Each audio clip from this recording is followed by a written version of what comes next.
It started on an ordinary morning, one that should have been peaceful, but wasn't. My dad had called me into his office, the same one I used to play around in as a kid. The smell of coffee and old papers filled the air. He sat behind his massive oak desk, looking serious, the kind of serious that made me nervous. I already knew what was coming. He asked me one question, the same question he'd been asking for months. "When are you finally joining the company?" His voice was calm, but there was a weight to it. My dad had spent 30 years building his business, a family manufacturing firm that he believed would one day be mine. But I didn't want it. I didn't want a life of factory meetings and supply orders. I wanted to create something of my own. A digital startup, a marketing brand, something that felt alive. I told him again, trying to stay respectful, that I had different dreams. He leaned back, exhaled, and said something that hit me harder than I expected. "If you walk away from this, don't expect me to support you anymore."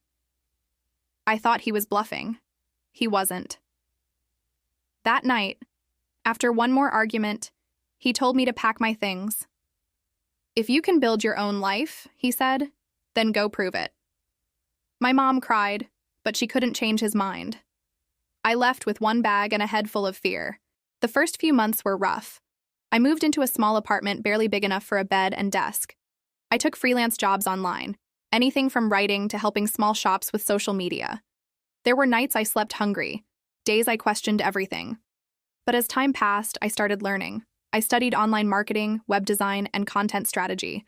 I failed 100 times, but every failure taught me something.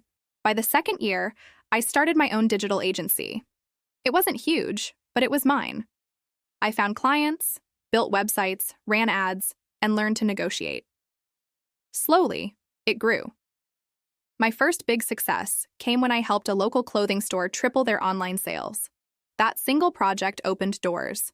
Word spread, more clients came in, and within a few years, I had a small team working with me. I often thought of my dad during those years, how he'd react if he saw what I built. But we didn't talk. He didn't reach out, and I didn't either. Pride stood between us like a wall. Then one day, out of nowhere, I got a phone call. The name on the screen made my heart skip, Mr. Collins, my dad's longtime business partner. I hadn't heard from him in almost 6 years. I picked up. He sounded older, tired even, but polite as always.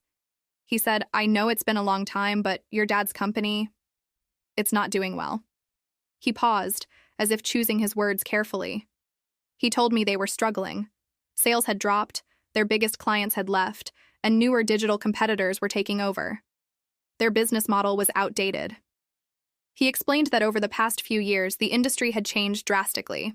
Small manufacturing firms were collapsing because of global outsourcing and automation.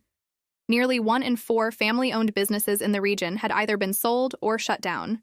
My father's business, once one of the strongest, was falling apart. Colin said something that hit me hard. "Your dad won't say it, but he's lost. He doesn't understand how to adapt. I think you could help him." I didn't know how to respond. A part of me still carried anger. After all, this was the man who'd thrown me out.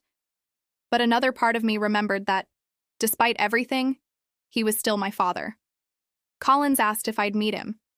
I agreed. A few days later, I drove to the company I once thought would be my future.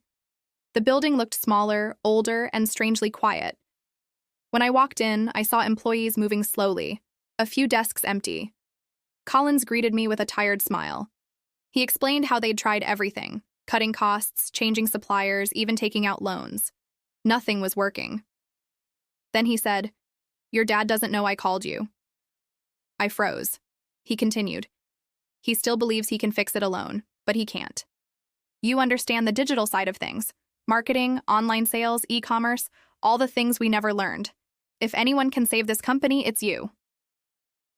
Before I could say anything, the door opened. My dad walked in.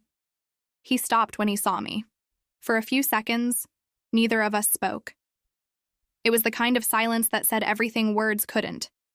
His hair had more gray than I remembered, and his eyes looked tired. Finally, he asked, "What are you doing here?"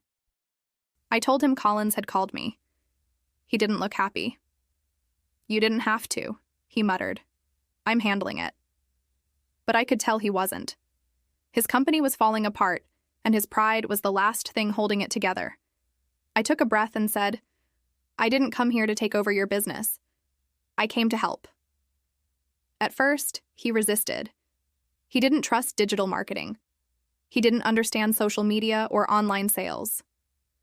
But after a few days of looking through their data, I showed him the numbers: declining customer retention, poor outreach, no online visibility. I explained how 80% of new B2B clients were now searching online before making deals, and how his company had almost zero presence. He listened quietly. Over the next few weeks, I started working with Collins and a few of their younger employees. We built a website, launched digital ads, and rebranded their image. It wasn't easy. My dad and I clashed more than once. He wanted to do things the old way. I wanted to modernize. But little by little, the results started showing. Within a few months, their inquiries tripled. They landed 2 new clients through online campaigns. For the first time in years, the company had hope. I saw my father smile again. Not the proud, controlling smile I remembered, but a small, genuine one. One night, we stayed late in the office reviewing reports. He looked at me, quiet for a moment, then said, You really built something on your own. His voice cracked slightly. I didn't believe in what you were doing. I was wrong. I didn't know what to say. I just nodded. He sighed and said, I built this company because I wanted to give you security. I never realized I was taking away your freedom. That night, something changed between us. The anger that had been there for years started to fade. We weren't suddenly best friends, but there was respect, mutual respect. Over the next few months, the business slowly stabilized. I didn't stay permanently, but I kept consulting for them. I helped them set up a digital marketing branch, trained some of their staff, and even brought in a few of my agency's clients to collaborate. It became a partnership built on trust and understanding, something we never had before. One evening, Collins pulled me aside. He said, I've seen both of you grow through this. Sometimes it takes losing everything to learn what really matters. He was right. I still remember the day I was kicked out, how painful it felt to walk away. But now, years later, I understood why it happened. My father wasn't trying to control me out of malice. He was afraid that the world he understood was fading, and that his son was walking into a world he couldn't comprehend. And maybe I needed to fail, to struggle, to build something from nothing before I could truly understand what legacy meant. Because sometimes, distance isn't the end of a family. It's just the space needed to grow into the people we were meant to become.